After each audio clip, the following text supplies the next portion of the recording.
Good morning.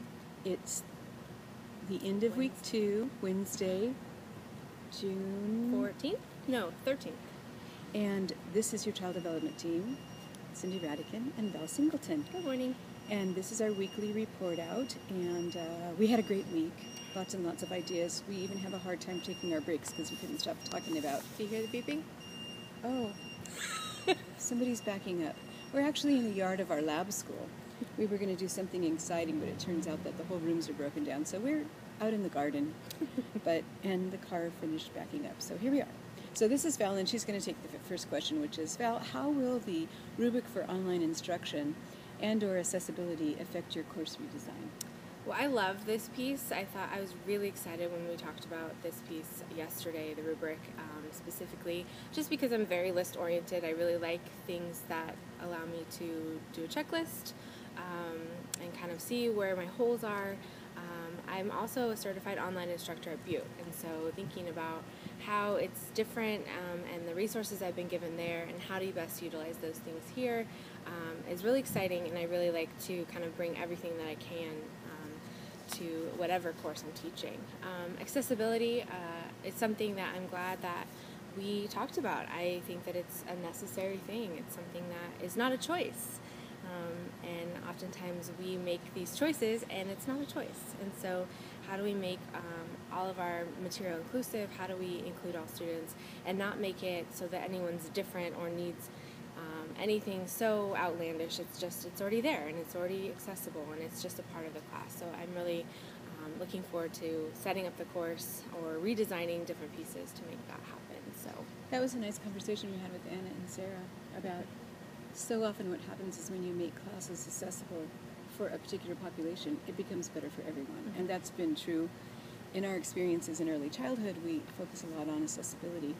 And it's true. It usually makes it better for everyone, and Absolutely. I think there's no exception to that. The rule holds true for syllabi and PowerPoint and all those kinds of things. Absolutely. So, technologies. Are you thinking about adding technologies you haven't considered before? Yes, I'm kind of going crazy. Things I've thought about but didn't know enough to implement. I was excited that we've learned a little bit about clickers, and we even talked about maybe purchasing them this semester, but now we might wait until a clicker technology, a clicker is determined for the university. But, maybe starting with just purchasing them for the program for our department and using them even just for general questioning, not necessarily for assigning each one, but it's a good thing to get started with. I'm excited about that.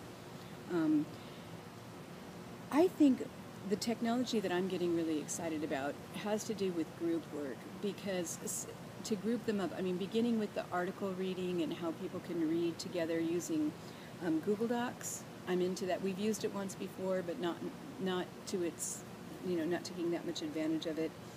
I have an issue with peer grading in some of my classes, and so I'm really excited about using some of the technology, and mind mapping, all those kinds of, the bubble up and all those different kinds of ideas of how other ways that students could demonstrate their knowledge without actually being part of a test. Val is excited about the idea of maybe doing some kind of a buffet or menu idea for demonstrating their knowledge base, and we've gotten lots of technology ideas. Thinking outside the box of what I'm comfortable with and what students might actually be more comfortable with. The bubble activity made me very comfortable because my mind doesn't work like that, and so thinking about how do I change or adjust my course to be more inclusive of the different ways that students think. Mm-hmm. So what are you most concerned about as we move forward? I think there's so much, and I'm just so excited to use so much of it. I'm concerned that I might try to put too much in and not really pay attention to the intention behind it. I'm all about why am I doing something? Am I doing it because I like it? Am I doing it because it's best for the students? Why am I doing it? So making sure that I'm staying focused and staying true to the course and the SLOs and trying to make sure that everything goes together. The other thing is, that students are not going to respond well. And that's always, I think, for me when I introduce something new. I introduced a couple new components this semester and they really liked them. And so I think trying to just make sure that I'm doing it for the right reasons. So, what are you most excited about? We're excited about so much. What are you most excited about? I will tell you what I'm excited about, and that is the opportunity to find ways to grade in a more reasonable way. I've revised a couple courses, and now that we're working on revising 252, sometimes I get the technology in there, or I add a new component, but I don't think about how it's going to be graded, and sometimes, not always the first time I do it, sometimes the second time I do it, the grading becomes so cumbersome because I haven't thought about that part of it. And it adds so much time, and it's one thing when I've added time to my schedule. It's another thing when I've added it to other people's schedules because I've implemented technology without considering the evaluation component. So it's really nice to be able to sit down and consider it, not just go, oh, I'm going to add, this technology, and not completely think it out. But as we have this focused time to think things all the way through, I'm excited about considering the evaluation and how those would be graded. So we spent a lot of time talking about, even when we talked about video, which I would love to incorporate, that was the beginning of the conversation. It was followed by how would you grade this, and which is sometimes the thing that I forget about and then end up spending way too long because I don't have a plan. That's what I'm most excited about. So thanks for this great opportunity. Yep. We're Excited having about fun. Next week. See you next Learning week. Lots. Bye.